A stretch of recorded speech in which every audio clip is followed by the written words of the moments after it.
നമസ്കാരം. അർജുൻ അയങ്കി എന്ന ചെറുപ്പക്കാരൻ പിടിയിലായതോടെ കൈ കഴുകി രക്ഷപ്പെടുകയാണ് ഇടതുപക്ഷം.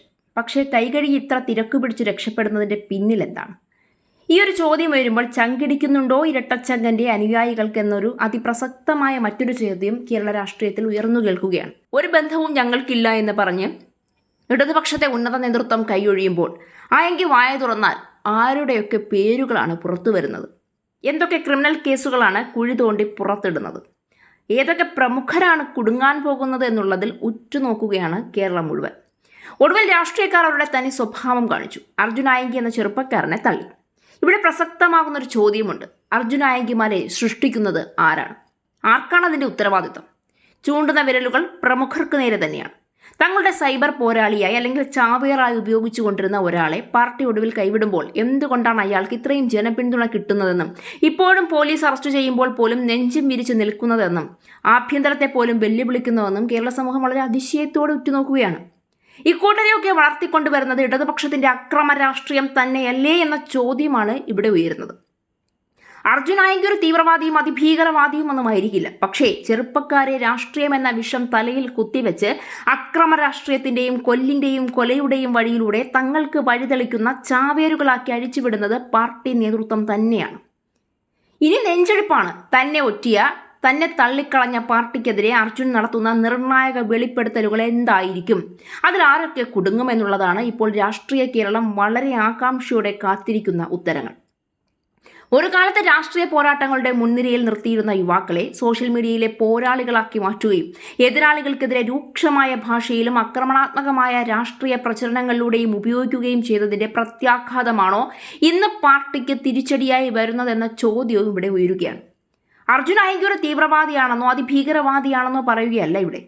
പക്ഷേ യുവാക്കളെ രാഷ്ട്രീയത്തിന്റെ പേരിൽ അതിരൂക്ഷമായ വൈരാഗ്യത്തിലേക്കും അക്രമത്തിന്റെ ഭാഷയിലേക്കും തള്ളിവിടുന്ന രാഷ്ട്രീയ സംസ്കാരത്തെക്കുറിച്ച്, കമ്മികളുടെ രാഷ്ട്രീയ സംസ്കാരത്തെക്കുറിച്ച് ചർച്ച ചെയ്യേണ്ട സമയം അതിക്രമിച്ചിരിക്കുന്നു. രാഷ്ട്രീയത്തിന് വേണ്ടി വളർത്തിയെടുത്ത സൈബർ പോരാളി ഒടുവിൽ രാഷ്ട്രീയ നേതൃത്വത്തിന് തന്നെ എതിരാളിയായാൽ ഉത്തരവാദിത്വം ആർക്കാണ്? കേരളം ഈ ചോദ്യം ചോദിക്കുകയാണ്. സോഷ്യൽ മീഡിയയെ രാഷ്ട്രീയ ആയുധമാക്കുന്ന കാലത്ത് പാർട്ടി അനുകൂല സൈബർ ഇടപെടലുകൾക്ക് ലഭിക്കുന്ന പ്രോത്സാഹനം എവിടെയാണ് അവസാനിക്കുന്നത്? വ്യക്തിപരമായ ആക്രമണങ്ങളും ഭീഷണിപ്പെടുത്തലുകളും രാഷ്ട്രീയ എതിരാളികളെ അപമാനിക്കലും സാധാരണ രാഷ്ട്രീയ പ്രവർത്തനമായി മാറുമ്പോൾ അതിന്റെ പരിണിത ഫലം എന്തായിരിക്കും? ഇതാണ് ഇപ്പോൾ ചർച്ച ചെയ്യേണ്ടത്. രാഷ്ട്രീയ പാർട്ടികൾക്ക് സൈബർ ഇടങ്ങളിൽ ശക്തമായ പിന്തുണ നൽകുന്ന യുവാക്കൾ ആവശ്യമാണ്. എന്നാൽ ആ പിന്തുണ അന്ധമായ ആരാധനയിലേക്കും എതിരാളിയോടുള്ള വെറുപ്പിലേക്കും മാറുമ്പോൾ അപകടം ആരംഭിക്കുന്നു. പാർട്ടിക്ക് വേണ്ടി സംസാരിക്കുന്നവരും പാർട്ടിക്ക് വേണ്ടി പോരാടുന്നവരും പിന്നീട് സ്വന്തം നിലപാടുകളുമായി മുന്നോട്ട് വരുമ്പോൾ അവരെ തള്ളിക്കളയുന്നത് മാത്രം മതിയോ? അവരെ വളർത്തിയ രാഷ്ട്രീയ സംസ്കാരത്തിന്റെ ഉത്തരവാദിത്വം ആരെങ്കിലും ഏറ്റെടുക്കേണ്ടതല്ലേ? അർജുൻ അയങ്കിയുടെ ഇപ്പോഴത്തെ നിലപാടുകൾ ഉയർത്തുന്ന ഏറ്റവും വലിയ രാഷ്ട്രീയ ചോദ്യം ഇത് തന്നെയാണ്. തന്നെ ഉപയോഗിച്ചുവെന്നും പിന്നീട് തള്ളിക്കളഞ്ഞുവെന്നും ഒരാൾക്ക് തോന്നുന്ന സാഹചര്യം ഉണ്ടായാൽ അതിനു പിന്നിലെ യാഥാർത്ഥ്യം എന്താണ്? ആരൊക്കെയാണ് അദ്ദേഹത്തോടൊപ്പം ഉണ്ടായിരുന്നത്? എന്തൊക്കെ രാഷ്ട്രീയ ബന്ധങ്ങളാണ് ഉണ്ടായിരുന്നത്? സോഷ്യൽ മീഡിയയിലെ ഇടപെടലുകൾക്ക് പിന്നിൽ ആരുടെ നിർദ്ദേശങ്ങളായിരുന്നു? ഇത്തരം ചോദ്യങ്ങൾക്ക് ഉത്തരം ഉണ്ടാകേണ്ടതുണ്ട്. അതേസമയം അർജുൻ അയങ്കി പറയുന്ന ഓരോ ആരോപണവും വസ്തുതയായി സ്വീകരിക്കാനാവില്ല എന്നത് മറ്റൊരു യാഥാർത്ഥ്യമാണ്. നിയമപരമായ അന്വേഷണവും തെളിവുകളും മാത്രമാണ് സത്യാവസ്ഥ വ്യക്തമാക്കേണ്ടത്. ഇവിടെയാണ് രാഷ്ട്രീയ നേതൃത്വത്തിനും ഉത്തരവാദിത്തമുള്ളത്. യുവാക്കളെ രാഷ്ട്രീയത്തിലേക്ക് കൊണ്ടുവരുന്നതിലല്ല തെറ്റ്. പക്ഷേ രാഷ്ട്രീയ ആശയങ്ങളെ അക്രമത്തിന്റെ ഭാഷയാക്കി മാറ്റുന്നത് അപകടകരം തന്നെയാണ്. എതിരാളിയെ രാഷ്ട്രീയമായി പരാജയപ്പെടുത്തുന്നതിന് പകരം അവനെ ശത്രുവായി കാണാനും ശത്രുവിനെ നേരിടാൻ ഏത് നീചമാർഗവും സ്വീകരിക്കാമെന്ന ചിന്ത വളർത്തിയെടുക്കാനും തുടങ്ങുമ്പോൾ അത് ജനാധിപത്യത്തിന് തന്നെ ഭീഷണിയാണ്. കണ്ണൂരിലെ രാഷ്ട്രീയ മണ്ണിൽ നിന്നാണ് അർജുൻ അയങ്കിയുടെ രാഷ്ട്രീയ യാത്ര ശ്രദ്ധിക്കപ്പെടുന്നത്. CPM, DYFI എന്നിവയുമായി തനിക്ക് മുൻകാല ബന്ധമുണ്ടായിരുന്നുവെന്ന് അദ്ദേഹം തന്നെ പലവട്ടം വ്യക്തമാക്കിയിട്ടുണ്ട്.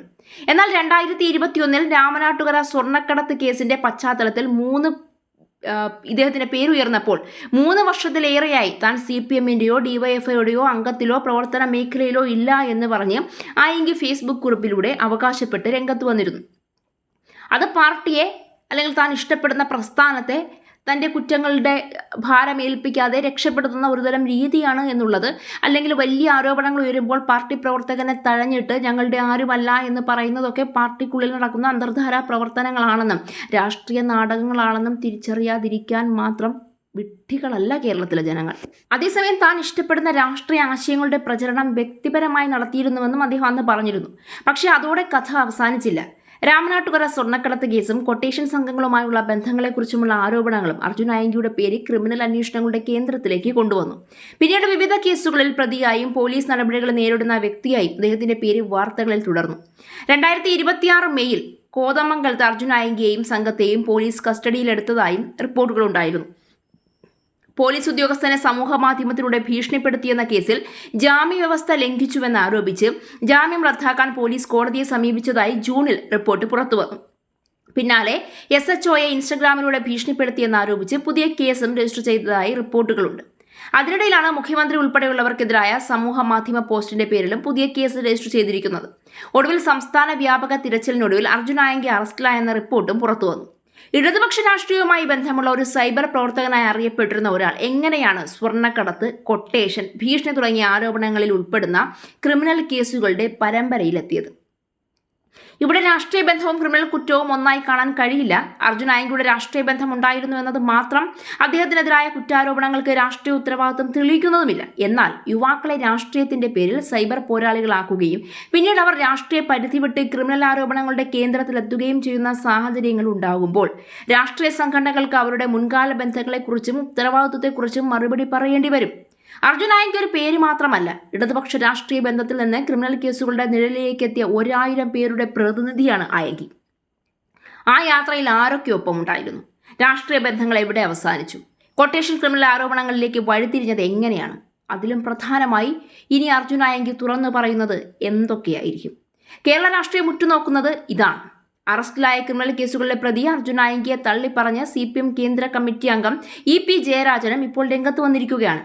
അർജുൻ ആയങ്കി പാർട്ടിക്കാരനല്ല എന്നും സാമൂഹിക മാധ്യമങ്ങളിലെ അയാളെ പിന്തുണയ്ക്കുന്നവർ പാർട്ടിക്കാരാകാൻ സാധ്യതയില്ല എന്നുമാണ് ജയരാജന്റെ വാദം. MV ജയരാജനും പിണറായി വിജയനും നേരത്തെ അർജുൻ ആയങ്കിയെ തള്ളിപ്പറഞ്ഞിരുന്നു. തന്റെ പാർട്ടി പ്രവർത്തന പാരമ്പര്യം പറഞ്ഞാണ് അർജുൻ ആയങ്കി ഇതിന് മറുപടി നൽകിയിരുന്നത്. ഇതിനു പിന്നാലെയാണ് EP ജയരാജനും അർജുൻ ആയങ്കിയെ പരസ്യമായി തള്ളിപ്പറഞ്ഞത്. കേരളത്തിൽ രാഷ്ട്രീയ അക്രമത്തിന്റെ ചരിത്രം ദീർഘകാലമായുള്ളതാണ്. പല പാർട്ടികളുടെയും പ്രവർത്തകർ ഇതിന്റെ ഇരകളായിട്ടുണ്ട്. അതുകൊണ്ട് തന്നെ ഏതെങ്കിലും ഒരു പാർട്ടിയെ മാത്രം ലക്ഷ്യമിട്ട് വിഷയം അവസാനിപ്പിക്കുന്നതിന് പകരം യുവാക്കളെ രാഷ്ട്രീയത്തിന്റെ പേരിൽ അക്രമത്തിലേക്ക് തള്ളിവിടുന്ന സംസ്കാരത്തിനെതിരെയാണ് സമൂഹം ശക്തമായി പ്രതികരിക്കേണ്ടത്. അർജുൻ ആയങ്കി വിഷയവും അതുകൊണ്ട് തന്നെ ഒരു വ്യക്തിയുടെ കഥ മാത്രമല്ല. പാർട്ടി രാഷ്ട്രീയവും സൈബർ രാഷ്ട്രീയവും യുവാക്കളുടെ രാഷ്ട്രീയ ഇടപെടലുകളും എങ്ങോട്ടാണ് പോകുന്നത് എന്നതിന്റെ ഒരു മുന്നറിയിപ്പായി ഇതിനെ കാണേണ്ടതുണ്ട്. ഇനി രാഷ്ട്രീയ കേരളം ഉറ്റുനോക്കുന്നത് മറ്റൊരു കാര്യമാണ്. തന്നെ കൈവിട്ടുവെന്ന് ആരോപിക്കുന്ന രാഷ്ട്രീയ നേതൃത്വത്തിനെതിരെ അർജുൻ ആയങ്കി ഇനി എന്ത് വെളിപ്പെടുത്തും?